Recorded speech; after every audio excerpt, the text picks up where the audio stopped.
Pour surmonter l'aversion aux mathématiques, il faut d'abord surmonter la peur qu'on a face aux mathématiques.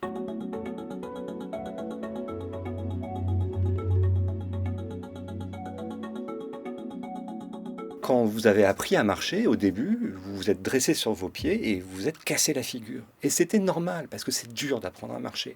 Mais simplement, si vous aviez cru que c'était génétique, il y a ceux qui savent marcher, ceux qui ne savent pas marcher, vous auriez arrêté tout de suite, ça vous aurait découragé. Il faut retrouver ce rapport à l'apprentissage que vous aviez quand vous étiez un petit enfant.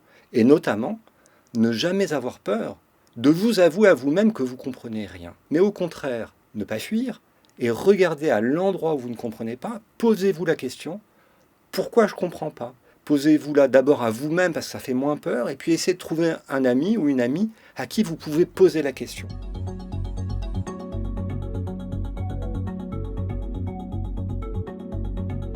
Il y a un problème universel qui est que les mathématiques font peur. Une hypothèse que j'ai, c'est qu'il y a un malentendu sur ce que sont les mathématiques. On a souvent tendance à croire que les mathématiques, par exemple, seraient innées. Il y a ceux qui seraient super bons en maths pour qui ce serait facile, les espèces de génies, et puis les autres qui pourraient rien y comprendre. Dans ma carrière de mathématicien, j'ai trouvé les mathématiques profondément difficiles, et tous les mathématiciens que je connais trouvent les mathématiques profondément difficiles. Simplement, ils ont appris que cette peur était en fait l'enjeu des mathématiques. Les mathématiques, c'est une technique pour surmonter sa peur, surmonter ses limites intellectuelles et graduellement devenir capable de les dépasser. Tant qu'on voit les mathématiques comme une sorte de test de QI, on ne peut pas les trouver désirables. Personnellement, ce qui m'a plu dans les mathématiques, c'était que c'était un outil non pas pour mesurer, mais pour augmenter mon intelligence. J'ai eu l'impression en faisant des mathématiques que je devenais capable de comprendre des choses qu'au début, je n'étais pas capable de comprendre. Un autre malentendu très courant à propos du raisonnement mathématique, du raisonnement logique,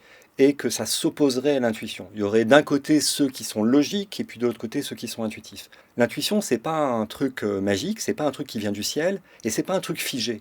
En réalité, notre intuition, elle évolue en permanence.